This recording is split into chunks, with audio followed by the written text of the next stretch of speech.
What if I told you that walking 10,000 steps a day was just a marketing ploy to sell a pedometer? Yep, that is actually true, but I knew absolutely none of that when I set out to walk 10,000 steps a day for 30 days.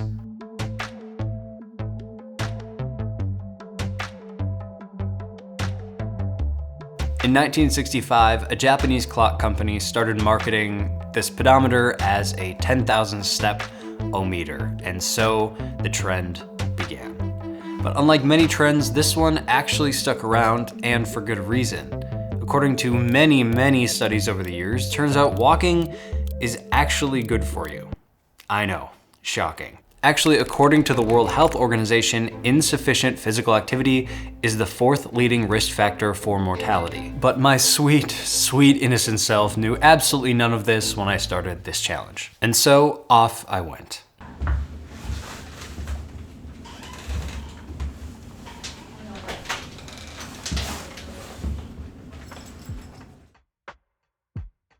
Science would consider me a moderately active person. Over the last several years, I've averaged about 9,000 steps a day.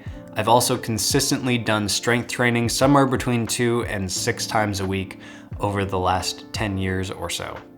So this is not a drastic change for me by any means, but what is interesting is if you look at an average week in my life, and you'll notice that I'm kind of all over the board. So check out this week from September. This is a pretty normal week for me. I'll have a couple days that are pretty average, 1 or 2 that are super below average, and then another couple that are well above, all somehow equaling about 9,000 steps a day.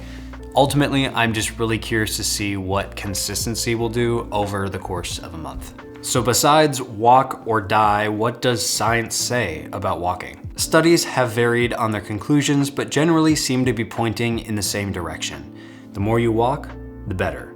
With the point of diminishing returns starting to come around the 7,500 step mark, depending on the study. Most agree that there is almost no additional benefit after the 20,000 step mark. There were many days where I had to go back out for a second walk around 9 p.m. to get in my last 1,000 to 2,000 steps. So it is about 8:30 p.m. and I have not had any exercise today. I was just in like 9 hours of meetings, and so I still need to take about 6,000 steps. So I'm going to start walking right now and see how long it takes me. Wish me luck. Took me about 1 hour and 30 minutes at close to a 4 mile per hour walking pace, but I managed to cross the 10,000 step mark just in time to crawl into bed. Other days were super easy. Weekends where I'm not stuck working on client work, I'd get out for a couple of rounds of disc golf, and some days I'd even hit that step goal before noon. Here's what an average day in my life getting 10,000 steps a day looked like. November 15th. Get up around 6 a.m., ate some breakfast, and then headed out the door for the gym. I left my phone on the counter so I didn't inundate my brain with a flashing screen before I had the chance to wake up. Grabbed my phone on the way out the door. Total steps, 104. Got to the gym around 7:10 a.m. and lifted until 8 a.m. My phone stayed on the floor next to my water bottle as I paced around between sets. Total steps, 548. 8 to 9 a.m. Headed back home to shower and get ready for work. Total steps, 947. 8:50 a.m., got to work and cranked through a bunch of projects, some around the building and some computer work in my office. By the time I sat down to eat lunch around 1 p.m., my total steps were at 2,305. I knew I was going to struggle getting my steps in for the rest of the day unless I did something intentional. Plus, it was an unseasonably warm 63 degrees outside, so I went for a walk on the trails and got in around 2,000 steps. Also, I would definitely show B-roll of that, but it is currently not 63 degrees, it is currently -7 degrees, so I'm not gonna do that. I left work at 5:18 p.m. and it was dark because winter.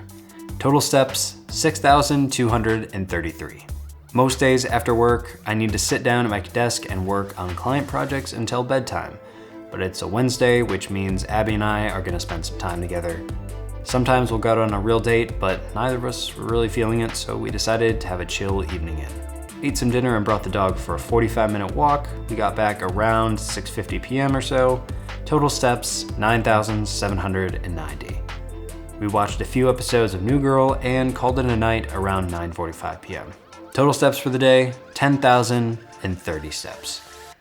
It was at this point that I realized, oh yeah, I'm losing quite a few steps by leaving my phone on the counter or on my desk as I was working on random things.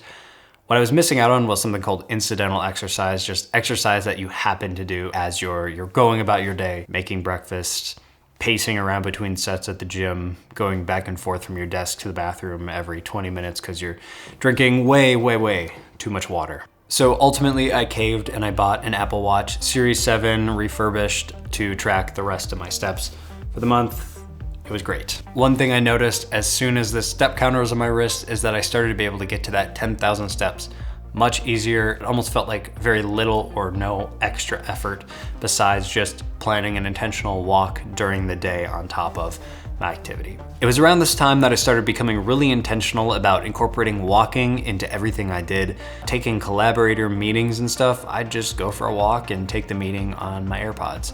Or maybe it was bringing in the groceries instead of trying to bring them all in at the same time. I'd just bring like 2 bags, and then 2 bags, and then 2 bags. Suddenly, the 10,000 steps started to become quite easy to get to most days.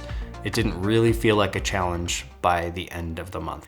And just when it started to feel like a habit, the 30 days was over. I walked 10,000 steps a day, every day for 30 days. So here were the things I learned or the things I noticed throughout the process.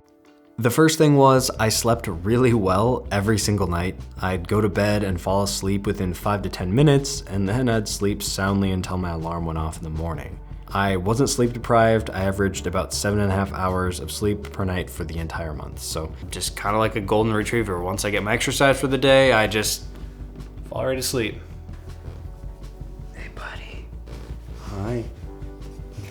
The second thing was my lower back often causes me quite a bit of discomfort, and I noticed absolutely no lower back pain throughout this entire month because I was consistently getting up and moving around, and so that was very nice and very helpful. Over the course of the experiment, I averaged 11,200 steps a day. And this supported my theory that consistency was the important part rather than just averaging over a week. Averaging every single day definitely made me feel better. So going forward, I will not be keeping up 10,000 steps a day every single day. I just don't think it's sustainable given the ebbs and flows of life. What I do want to do though, going forward from this, is start introducing kind of a lower limit. Whenever possible, I want to make sure I get a minimum of 6,000 steps a day. I notice I just feel better once I've kind of crossed that threshold somewhere in that range. I really enjoyed doing the experiment. It was fun to push myself. This was like just outside my comfort zone, but like just barely. So if it had been like 15,000 steps a day, I think it would have been too hard to do. So I'd encourage you, if you haven't done something like this, maybe give it a shot, see if there's any improvements for you that make your life just feel a little bit better. Thanks for watching. I'll see you in the next one. Bye.